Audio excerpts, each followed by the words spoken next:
Welcome to Ferment Radio, a podcast series on bacterial and social fermentation.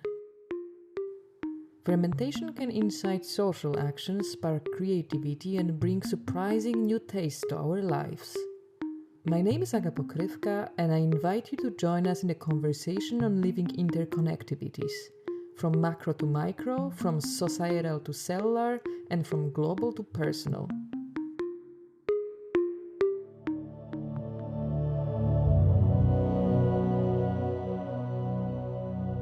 In 2015, while in grad school, Cecilia Westbrook made yogurt out of her vaginal flora as an experimental side project. A journalist friend of hers wrote about it, and the article got published on Vice. It immediately went viral, spawning a number of copycat publications that re-edited the original text, but never added more content, let alone created space for dialogue or reflection. This situation caused problems with her academic institution, since at the moment she was undergoing PhD studies, and triggered a landslide of misogynistic remarks towards her, many of which can still be found online. For these reasons, she had to refuse commenting on the harmless yet for some people controversial yogurt. How is it so that making yogurt out of our own secretions can bring such hostile reactions? How is this related to our disconnection from the human body and the food system? How is this related to the general taboo, misconception, and contempt towards vaginas? Now, 7 years after, Ferment Radio has the great pleasure to learn more about that particular yogurt and the avalanche it caused, directly from Cecilia Westbrook.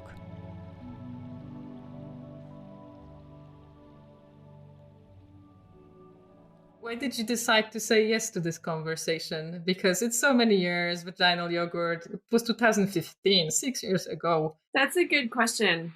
The main reason, as I'll get into a little bit more, is I was really not in a position where I could do any interviews at all for a few years until I left the institution that I was at. So I've always thought I wanted to come back and have an opportunity to tell more of this story. And you gave me a really great opportunity to do it. And I enjoyed, I went back, I haven't listened to your whole back catalog yet, but I have been listening to old episodes, and I like the approach that you have on this podcast too. I think it's a really neat project. So it's my pleasure. I don't really get a lot of opportunities to talk about this project anymore. Yeah, it was this weird kind of a burst in 2015. Basically, each of the articles, I kind of browsed it now before our conversation now, because I was like, what they were writing about it. And it's really strange that they are just kind of copying each other. I don't know about copyrights, but really, like, nobody really, I don't know. I mean, Vice wrote or published the first article, but I didn't learn anything new after. So just to recap, like in 2015, or maybe the other way around. Maybe you tell us this story. What happened in 2015? Sure. I'll tell you the whole story, and it will be a little bit long-winded. So this all started, in my background, I'm not a microbiologist. I am not an artist. I'm a psychiatrist. And this started when I was in graduate school. I also have a PhD in psychology. And for people who have done a PhD, it's a very long process, and it can be quite boring and dull. And sometimes you look for things to entertain yourself. But what had happened was when I was in graduate school, I was on the internet one night with some friends, and we were just joking around. It was late, and the topic had come up about how men should perform oral sex on women because it's probiotic. This was a joke. And then I just had this insight of, wow, I bet you could make yogurt from vaginal flora. And we all thought it was funny. And I, for no particular reason, just thought it would be interesting to try it. And I'm somebody who, I enjoy projects. I I was into sourdough baking at that time and other types of fermentation and things. And I just thought this would be sort of a fun thing to do. So I set it up, and then when it worked, I was delighted. I thought it was a fun project, and I shared it with my friends. But it just so happens that one of my friends in that community is a freelance journalist. So that's Janet, who wrote the original article. So she thought it'd be worthwhile to pitch it to Vice. And so it got published, and then it immediately went viral. And so that ended up turning my life upside down. And as we can get into a little bit more, I ended up more or less getting in trouble with my institution and causing what they perceived, I think, as political problems for them, which had to do in part with the political climate in Wisconsin at the time, which is where I was. So I ended up being put under a lot of pressure and was strongly advised to not do any more interviews or any more media about it and let it die. So the original article was written by Janet, and she consulted with me. We're good friends to this day.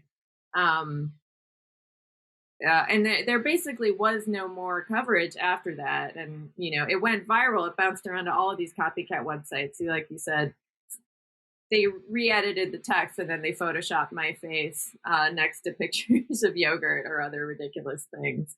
But there wasn't really any other content there. I did like an AMA on the Jezebel website.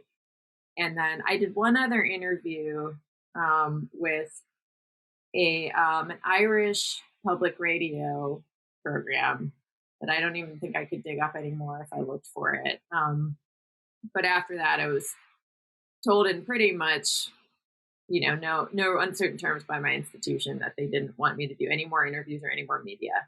And so that was pretty much the end of it. The other thing that I experienced was just all of the reactions that people had. Many people reached out to me. I got a million friend requests on Facebook, a lot of terrible things that people said to me or about me. I had a few offers for like startup companies, just very strange things.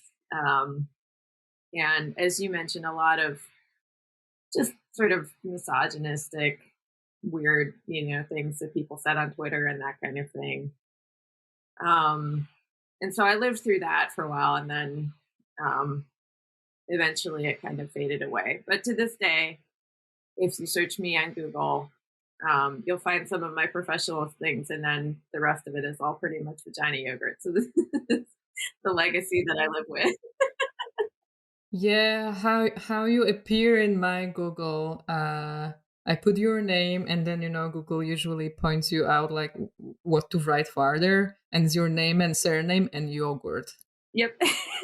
Yeah. Wow, but I have to say that like when I was thinking about our conversation, I thought that, or maybe I have to say very honestly, I am surprised that by the amount of like very mean feedback or reactions you got. I kind of knew, or I saw like how the articles were written, but I think I am like right now even like surprised or overwhelmed that I feel from you that it was even more than that. So first of all, I'm kind of sorry to hear, and like even more worried like on what kind of world we live in. And without going to the details yet, what do you think that making a yogurt from vaginal secretion brings up this kind of behaviors in people? What kind of area in them it touches that they are becoming suddenly misogynist or suddenly kind of? I think many of those texts were also ironic. Mm-hmm. And I bet if there would be a recipe how to, I don't know, make a yogurt from a semen, it would be like, oh, ha ha ha, funny, but nobody would be like aggressive about it. Mm-hmm. Mm-hmm. Yeah, and there's a semen cookbook that came out, I don't know, a decade or more ago that was sent to me many, many times. And I saw many sort of side-by-side comparisons, which bear out exactly your impulse there. I don't know what it was. I was really surprised by it when this happened. Of course, I didn't expect this to go viral. I thought it would be something fun that would get published and sort of go away. But it really seems to have hooked something in people. And I would say the number one thing that I notice is disgust. Is people just are grossed out by it. And I don't know why. And it is interesting. I think there's something about yogurt that already people seem to have a love-hate relationship with it. There are many people who really find yogurt to be unpleasant. And the idea of this somehow being combined with vaginal flora, which is also an area I think that a lot of particularly cis men, but sort of I think overall in our heteronormative culture, it's regarded as gross. And so this idea of bringing these two together seems to have really triggered something that people find, somehow unpalatable. And I didn't think that way at all. I thought, this is flora. This is microbiology, and this is our bodies, and this is turning something, something that's part of us. It's part of that travels with us into a food form that we already, eat and enjoy. And I didn't make that connection at all. If anything, I thought it was a little bit funny. But no, so I was completely surprised by that. And there was also an undercurrent of people, some people who sent me some of these messages were saying things like as though I was forcing people to eat it, as though I was trying to make people do it, or that I was trying to turn this into some kind of marketable project or product rather, and sell it to people. And I was like forcing this. It was very strange. This wasn't a food that I fed to anybody. It was just a sort of a proof of concept. I was just curious if, really at the heart of it, I was curious if the lactobacillus that was in my vagina was sort of the same that are in yogurt, and if it would work the same way. It was really sort of the start and end to it. I have a feeling that there's also there was this general surprise that, oh, you can make yogurt by yourself, and oh, yogurt is made with a bacterial starter or some bacterial culture. I think there was also a little bit of this a always explanatory part, oh, in case you do not know how to make a yogurt, and probably you don't know how to do it, this is how you do it. And then you probably didn't know that there is bacteria living in vagina, and that you can start, one of them is lactobacillus, and you can put it to that milk and make that yogurt. I think it was a combo of many information, which I think maybe, and this is also, I wanted to talk about it. Are we also in this 6 years after having a little bit more knowledge about those things as large as a society?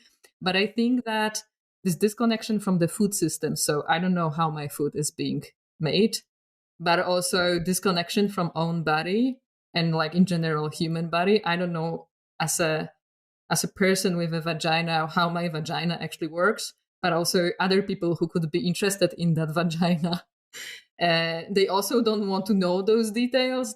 So I think there were many kind of taboos coming together, and another thing, oh, and it's a woman experimenting and hacking that. This is not good. So I think that that's my kind of personal opinion why something which was totally like a homemade experiment became this explosion, let's say. Yeah, I totally agree with you. That disconnection from, you're right, the disconnections with our own bodies and disconnection with the food system are so profound. And there's I think is a piece of it, the misogynistic piece is really about, I like your point about women experimenters. I hadn't thought about that. But there's this perception of the female body that's very much packaged for male perception. And needs to be sterilized somehow to be palatable for men. And so the idea of vaginal flora it seems to be so frightening or so taboo. Um, we need to, you can even look at the history of things like douches and all of that, and the idea we need to clean our vaginas to make them accessible to men. They need to be, sterilized in this way. And so this project, turned that completely on its head. Did you feel somehow, or how did it impact the friendship with your friend who wrote that text? Like, what kind of conversations, or did you have conversations about it with her? Because you kind of collaborated on it in a way that you made the experiment, but she kind of brought it to the world. Yeah, we had many. And as I said, she's still a good friend to this day. And this article was actually really big for her career, which was a delight to me. And one of the things that transpired after this all became so viral is she sort of stepped in and took almost a protective role of me, because she was monitoring Twitter and, articles and things that were published. And at some point she said to me, why don't you not look at it and just let me filter it, and I'll send you anything that's interesting, but why don't you just, protect yourself from all the things people are saying. And that was fine with me. There were a few things interesting. There was a group I had meant to find this article and I forgot to do it, but there was a scientist in a Scandinavian country that I'm forgetting, but she actually tried to replicate it. I don't know if you found that article. She was unsuccessful. Yeah, I saw it. I think she's Danish. She's from Denmark, I think. She kind of wanted to repeat this experiment in more like a scientific setting, let's say. Yeah, I thought that was pretty neat. She didn't succeed, and she concluded that I had possibly contaminated my culture. But on the other hand, if you do any yogurt at home, when you are sure that you made actually a yogurt and it's not a sour milk, right? I think there's always this this wonder there.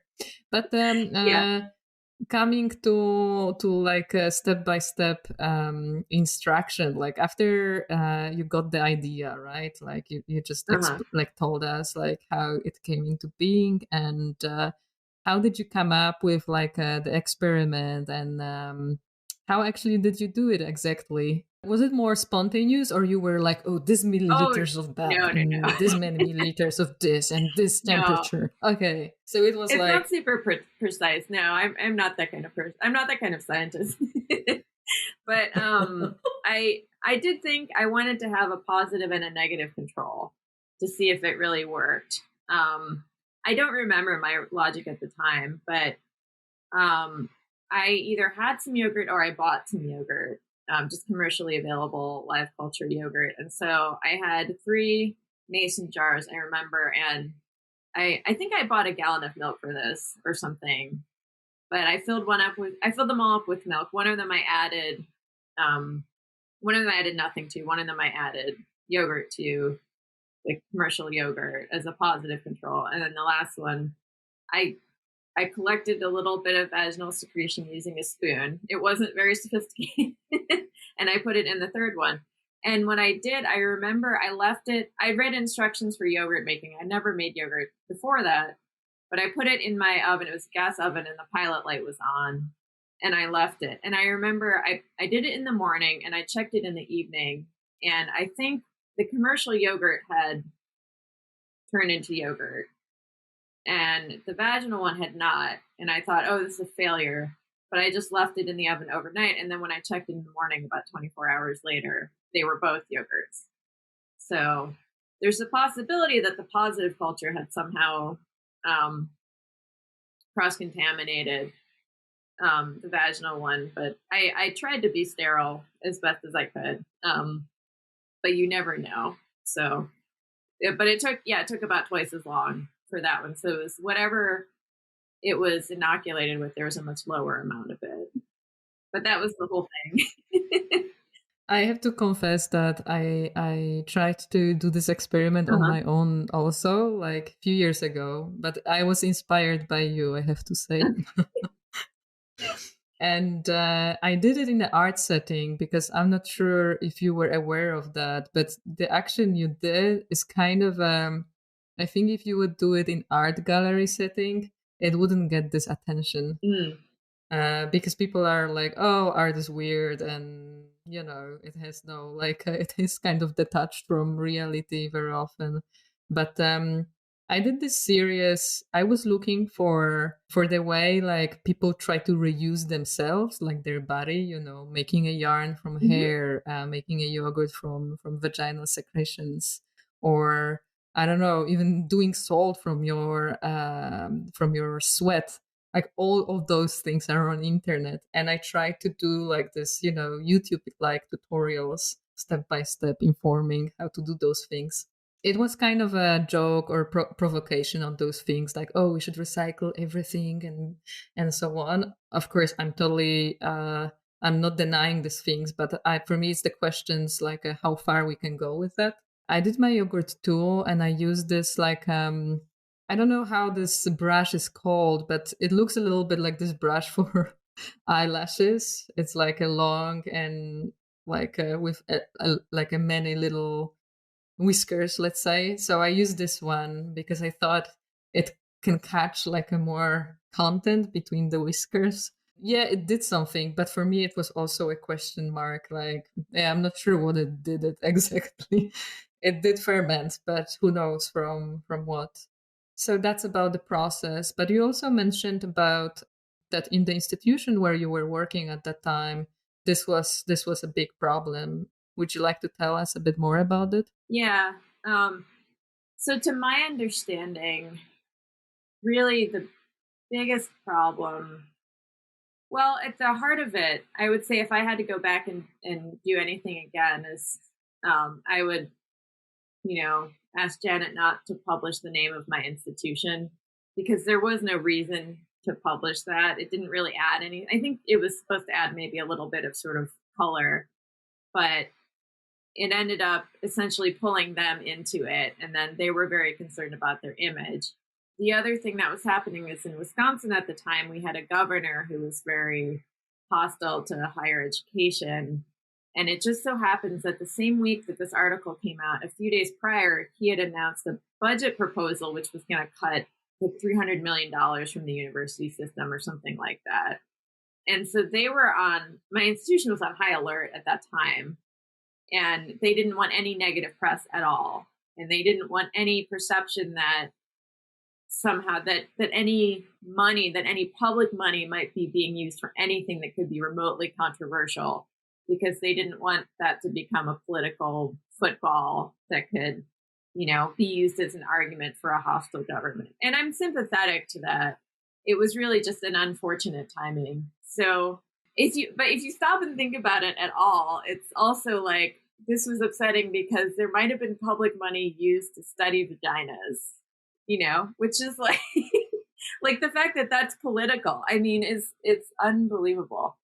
The way this transpired was that nobody approached me directly, but suddenly all of the people who were supervising me, like my advisor and stuff, all suddenly started to email me and set up meetings with me. And so it was very clear that somebody was talking to them. And the first question was, did you use any grant money for this?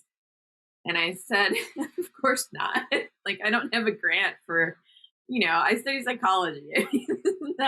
This was a personal project. It was made very clear to me through a few people that spoke to me, basically, that I had freedom of speech, but that things could be made very difficult for me. As a graduate student, you don't have a lot of leverage and you don't have a lot of power. And so there are ways that they can make your life difficult. And people who cared about me genuinely and were some of my mentors kind of said, this is not something that's contributing to your academic life, and it's probably best just to leave it alone. But what did happen was but at that time, I basically said, okay, I just won't do any more interviews. I'm just going to leave it be. But I had already done this interview with this like Irish radio program, and I'd more or less forgotten about it, and it didn't get published. I think it was like 2 or 3 weeks later that it was actually published.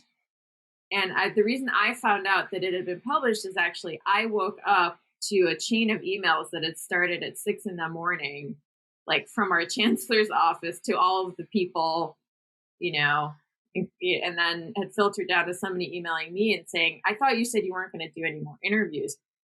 And I was like, how on earth are you aware of this Irish public radio broadcast the second that it downloads? Obviously there was a Google alert for my name that was set up to monitor me. I mean, I was like, I don't think this is going to have a lot of impact in America. It's probably going to be okay. But yeah, it was very clear that they were keeping an eye on me. And so I decided at that point it was probably best just to try to stay out of the limelight. And the thing about it is, it didn't, as far as I know, it didn't end up really being used in that way. I don't think it ended up being necessarily a problem for the university. But I think, unfortunately, in our country, the institutions of higher learning are always, particularly the public ones, are always in the crosshairs, and they, I think, need to be on high alert all the time because they're always under threat. And it's just really, it's really unfortunate. And it's really unfortunate that, if I had said, if I had built a robot in my spare time out of cutlery or something, I'm sure the message would have been, look at this stem. Oh, it's so great, but because God forbid it was something to do with vaginas, it was just, it had to be squashed, and that just, so it was really, in addition to all the other things we've covered, I mean, it really also brings in, there's this political piece as well of what is and isn't allowable and what women can say and what women can't say. Is there something which you would be able to clearly see as the learning from this whole situation? It's not just, I learned that it is possible to ferment milk this way, but what would be like a reflection or learning after this all? That's a good question. Or I don't know even if learning, but something, maybe some reflection which would come to your mind which you didn't have before. Because to me, I think the learning is that from what I hear from you and from what I read on the internet, I think I kind of maybe live in a bubble, and I would never think that something like this can receive this kind of feedback and reactions. And then suddenly you see that, but there is this kind of reaction. And I think it makes me surprised. I'm like, okay, where are all those people who are saying all those things? That would be, I think that's my kind of like, it amazes me somehow. I think I had the same reaction, I think. Of course, I was surprised when it was viral, but then I was surprised by how negative the reaction was to it. Although, and I should be fair, there were people like yourself, and, I had a few people reach out to me, and still to this day, and say that this was sort of inspiring, or that they found it interesting and thought-provoking. So, yes, I also think I live probably in a similar bubble. I think on a day-to-day level, what I learn and what I take with me is basically to be thoughtful about what you write and, when you name your institutions. I'm an academic person. I'm a physician, and so you have to be thoughtful always about, what you say that could be perceived as medical advice and that kind of stuff too, which none of this should be taken. And those, that there's just a real media awareness and awareness of the interconnectivity of media and the world that we live in. And those are not really, I don't think, really interesting, probably in the way that you're looking for. I think a lot of the things that we talked about, really about just the way that vaginas are perceived, the way that just human body flora is such a taboo, the disconnection that we have from our bodies. I think those are the things that I really became more aware of. And just, I think, how subversive it is to do something with your body that is not acceptable or understood, and how much it upsets people.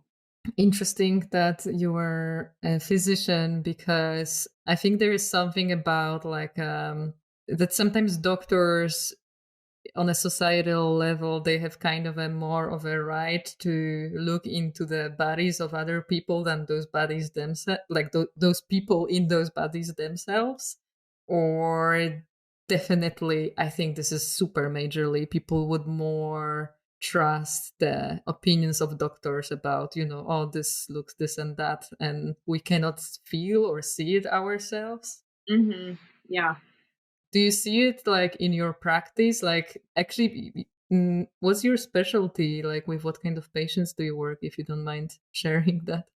Yeah, I'm a psychiatrist. I'm still finishing my residency training. Okay. So this is not so much body based, but still you went through the medical studies when the body is very present, let's say. Yeah, yeah. And the body is definitely present in psychiatry, and that's a whole other conversation. But far away from microbiology, definitely, if nothing else. Yeah, there are some interesting thoughts nowadays about microbiota and human body flora and how they affect mental health, which is, like I said, it's a whole other topic. I think what's more salient in what you're saying is the idea that I think about how when I have done hospital work, we get cultures from people and we take biopsies and things like that, and we put them in the laboratory and we look at them and we understand them as pathogens. And but the idea then of doing that and taking it, but then turning it into food and something that you eat and enjoy is like just crosses so many boundaries for people. Do you think that if this whole experiment coverage would happen today, like right now, do you think it would have a different reception? Do you think that as a society, like a global society, it's such like a terrible generalization because we are so different societies. But do you think it would get different reception? Like, what's your feeling about it? Can people take vaginal yogurts these days or not? I don't think so. Honestly, I don't. I don't think we've advanced that much just in the past 5 or 6 years. Perhaps I did my part to make us just a little bit more comfortable with that conversation. But and if that's my legacy, that's okay. That's okay. I had this friend who had this story that we are born to do that one thing, which really matters. And I was thinking, wow, maybe this vaginal yogurt will be yours, but maybe it's not seen yet. It's kind of a joke, but I've had a similar thought. When this happened, I thought, I was internationally famous for 1 month, and so not everybody gets to do that. So I think you are the first person in my entire life I'm talking to who was viral. I never talked to a viral person before. And I'm thinking it's interesting word viral, actually, no, because like from virus, so also a little bit, micro scale here. We can say it fermented out, yeah, there. I like that. I like that.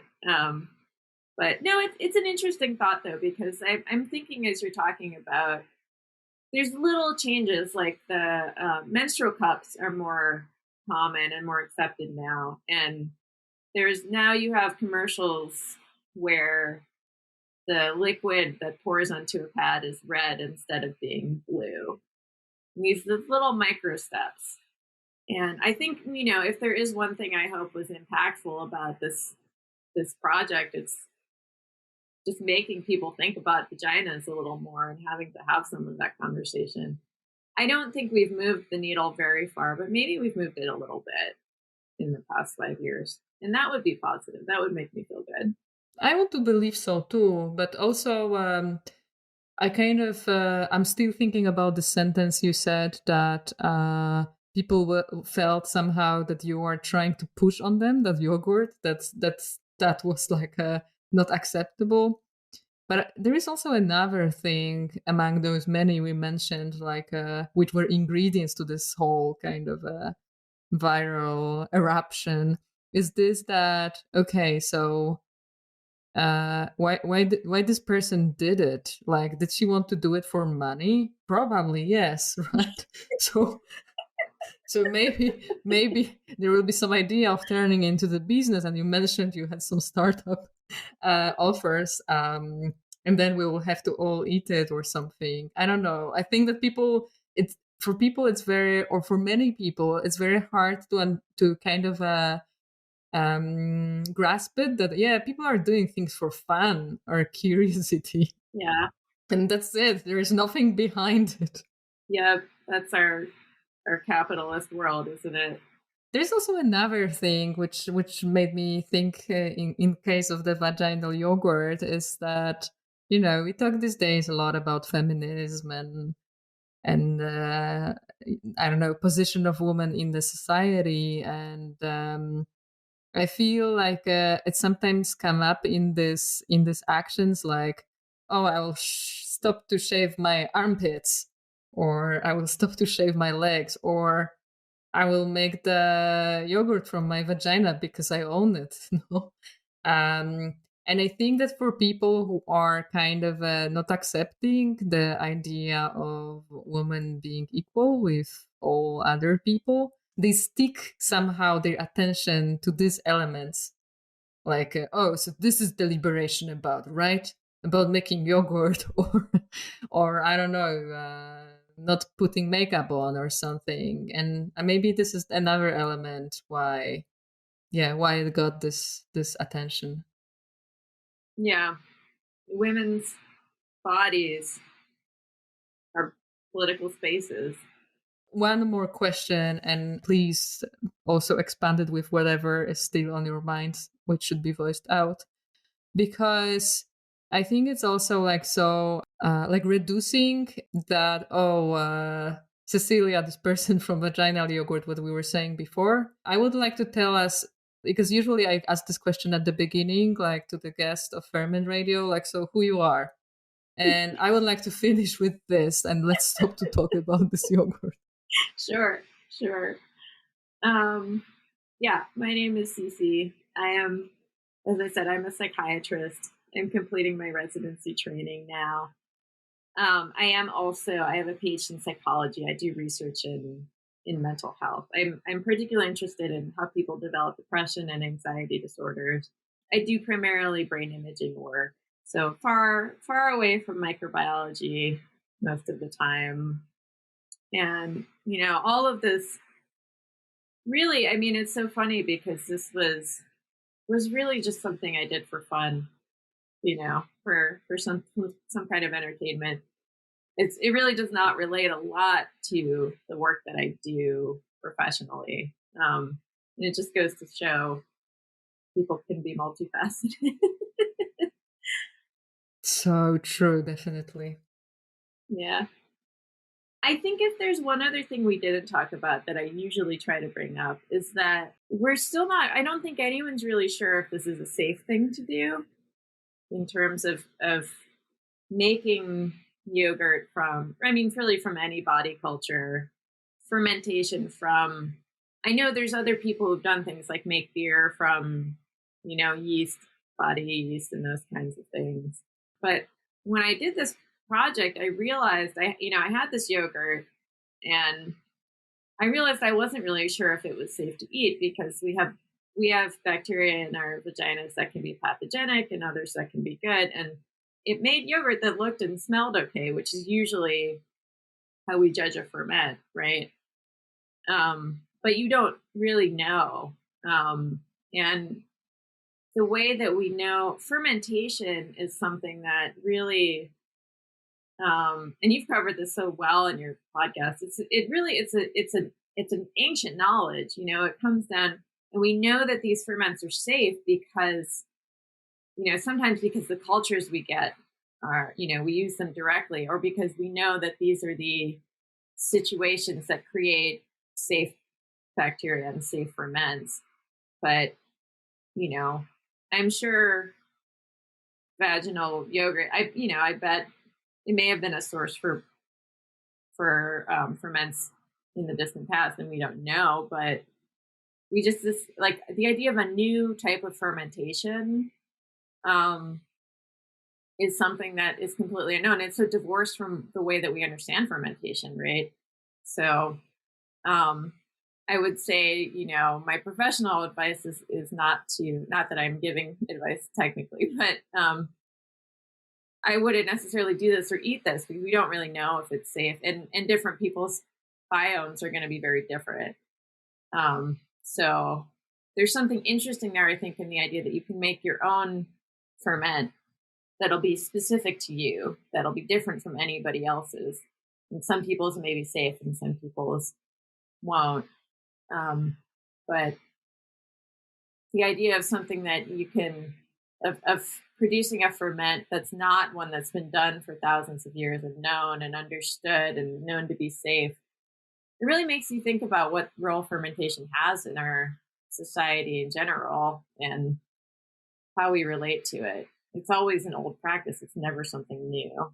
Thank you for bringing this up. I think that it's super important topic, and I think I kind of omitted to talk about it or ask you about it because for me, this whole notion of like a bad bacteria basically is also very questionable in a way that basically, especially when we do wild fermentation, that we wait for something to contaminate the food, it's the same dangerous to my understanding because you never know what will come from the air. And I think that that's true. This idea that we trust more the labels of food, for example, we buy, the expiration date on there, than our own senses, like, okay, it smells good, like I'm salivating when I see this. I think those are usually, I want to believe that we still have some fragments of some like an instinct that we kind of can recognize what is eatable. And of course, like it's not about like turning into vaginal yogurt diet, but I personally, and that was my subjective kind of, silencing of this topic. I think this whole thread, and which was so actually overexposed in this media coverages, is like it. I disagree with this, and my bad that I silenced something I disagree with. Yeah. Mm-hmm. I don't know. I'm kind of agnostic. I ate it and I was okay. I didn't give it to anybody else. It makes sense to me that flora that's growing in me would probably be safe to consume. But I think I'm sort of at the end of my knowledge there about what makes a ferment safe to eat or not. And I've certainly worked with patients who had terrible infections from bacteria that are normal flora. Exactly what makes those, turns that from a healthy balance to an infection is a process that I don't really understand either. So, and it may have nothing to do with the bacteria itself. It may have other things to do with the immune system and the environment. And so I don't know. I think it's an interesting question. I don't know the answer. I don't know what makes the ferment safe. You're right. We do wild fermentation. I've done wild fermentation, and I don't know how to know if it's safe or not, except from using my senses the way that you said. It's an interesting thing to think about, and certainly the way in medical science we try to control things as much as we can, and we're uncomfortable as physicians. We're uncomfortable with that lack of knowledge. Thank you so much for this. This was amazing to hear all those details, and I'm also thinking, I hope I didn't kind of drag you to talk about the things which are like really far past and probably super like I don't know, not connected to anything what you do right now. But I think it's very interesting to hear you like also looking back at it with the perspective. In the world we live in, doing something out of the sheer fun beyond productivity or profit is mostly misunderstood and oftentimes condemned.